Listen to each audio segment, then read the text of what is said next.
సగ్గుబియ్యం తింటే ఒంటికి చలవని తెలుసు కదా. అలాగే ఇవి తినడం వల్ల శరీర బరువు కూడా పెరుగుతుంది. దీనిలో కార్బోహైడ్రేట్లు, క్యాలరీలు ఎక్కువ ఉంటాయి కాబట్టి సన్నగా ఉన్న వాళ్ళు తింటే శరీరం ఫిట్గా, షేప్గా మారుతుంది. సగ్గుబియ్యం తింటే ఎముకలు దృఢంగా మారుతాయి. ఇందులో కాల్షియం, మెగ్నీషియం ఎక్కువ ఉంటాయి.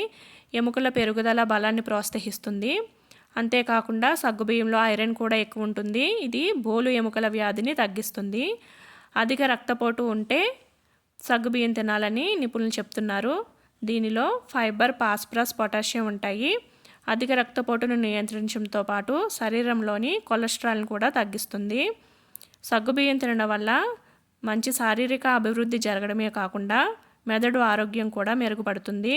ఇందులో ఉండే ఫోలేట్ మెదడు సమస్యలను దూరం చేస్తుంది. ఈ సమాచారం అవగాహన కోసం చెప్పడం జరిగింది. వీటిని పాటించే ముందు డాక్టర్ని సంప్రదించాలి.